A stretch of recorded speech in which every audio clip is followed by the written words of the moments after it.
Hello, now I am going to discuss and start a new topic called refraction of light.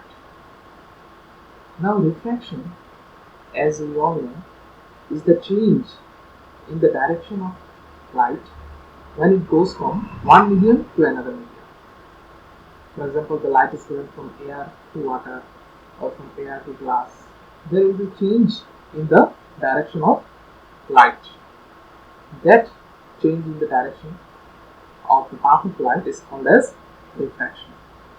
Now here is a simulation which shows what will happen when light goes from air to water. For example, this white portion represents air and this light blue portion represents water. We know that the refractive index of air is 1 and the refractive index of water is 1.32. So let's shine light. As you can see, this is the incident light. This incident light is striking the interface. This is the interface. So interface is actually the line of the boundary that separates two medium. Here this interface is separating air and water. So this boundary is called the interface.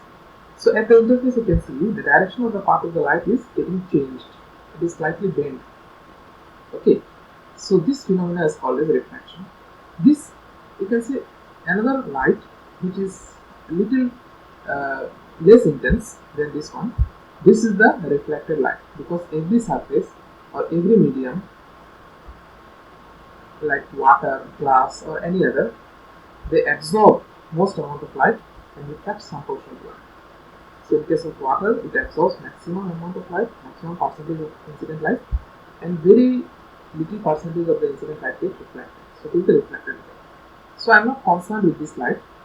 So this incident light, this is the angle of incidence, this is the angle of refraction, and this is the angle of reflection. This is the reflected light, so it follows the laws of reflection, and this is the refracted light. Refracted light. So what will happen if I increase the angle of incidence? You can see I am increasing the angle of incidence. As I increase the angle of incidence, I can see the bending becomes more and more prominent, or the direction of the path of the light becomes more and more visible. You can see the light is more bent now. So as I increase the angle of incidence, the angle of refraction also increases. Now what will happen if I change this second medium from water to glass? Let's see now. Now I am changing the medium from water to glass. You know the refractive index of glass is 1.5. So I am changing the second medium as glass. The light is incidenting from water, from air. This air and this is glass. So here you can see, here also same thing is going on. This is the incident ray. This is the refracted ray. Okay, this is the reflected ray. So this refracted ray is getting more bend in case of water, or in case of glass. Okay, the refracted ray is getting more bend in case of glass than water. Why? Because the refractive index of glass is more than water. So greater the refractive index, greater will be the bending of light. Okay. So you can see here, as I increase the angle of incidence now, the bending becomes more and more prominent, similar to that of water. So as I increase the refractive index of the medium, the bending becomes more and more visible. Okay. So in case of water, the amount of bending is less than that of glass. So this was about a little simulated way of making you understand the phenomena of refraction of light. Now let's see the definition. Now what is the refraction of light? Now refraction, as I have already told you, it is the change in the direction of path of light when it moves from one medium to another medium. Now when I talk about absolute refractive index of medium, So this absolute refractive index of medium is defined as the ratio of velocity of light in vacuum to the velocity of light in medium. This is the more technical definition of the absolute refractive index or refractive index of medium. So if you want to calculate the refractive index of medium, what we do? We'll take the ratio of velocity of light in vacuum to the velocity of light in the medium. So this ratio will give the refractive index of that medium. So refractive index is actually a unitless quantity because this is C is velocity of light, this is the velocity of the light in the medium. So the unit gets cancelled out and the refractive index is just a pure numerical value. Now there is another term called relative refractive index. This was absolute refractive index and this is relative refractive index. Now relative refractive index is this mu2 by mu1. Okay, mu1 is the refractive index of first medium, mu2 is the refractive index of second medium. So and second medium has got more is more dense than that of first medium. Okay, the second medium mu2 is greater than mu1. Okay, then the refractive index can be written as mu2 by mu1. Okay, and this sign is called as relative refractive index. So when I say mu12, that means mu2 by mu1. Let's remember, and mu2 is what? From this relation, I know that mu is the ratio of C by V. So here is C by V2. V2 means the velocity of light in second medium. Since it is second medium mu2, and for mu1 it is C by V1. So this C cancel out, and I am getting V1 by V2. That means mu12 is equal to V1 by V2, provided mu2 is more than mu1. Now, with this little understanding, let's proceed towards the laws of refraction. So what the laws of refraction says, the incident ray, refracted ray and the normal to the interface at the point of incidence lie in the same plane.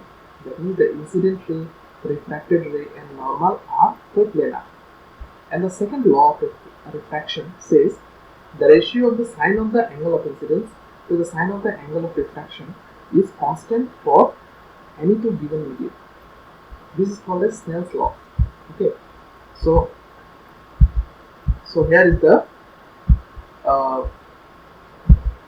notation of the second law of refraction. The ratio of the sine of the angle of incidence to the sine of angle of refraction for two medium is constant, and this sin I by sin r is mu2 by mu1, which is equal to mu1, provided mu2 is greater than mu1. So here you can see I have got air and water. Okay, air and water. So this is the angle of incidence, this is the angle of refraction. So sine of the angle of incidence by sin r, which is the angle of refraction, is equal to mu2 by mu1. Okay, that is sin I by sin r is equal to mu2 divided by mu1. Okay, now let's remember, in some book you will find mu12 is written like mu21.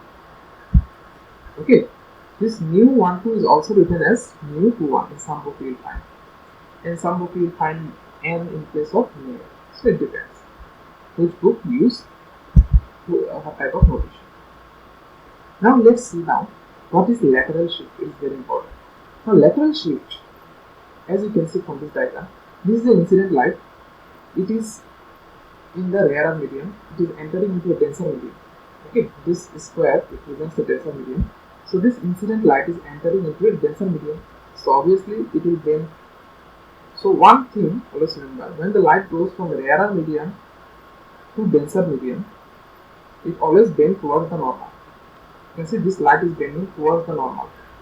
This is the normal. This dotted line represents normal. So when light goes from rarer medium to denser medium, it bends towards the normal. And when the light is coming out from denser medium to rarer medium, it is bending away from the normal. So always remember, if I have got one rarer medium and one denser medium, when the light is going from rarer medium to denser medium, it is bending towards the normal. You can see it is slightly bending towards the normal, and when it is going away, when it is going out from the denser medium, it is bending away from the normal. This is the normal. This dotted line represents the normal, and this light is going away from the normal.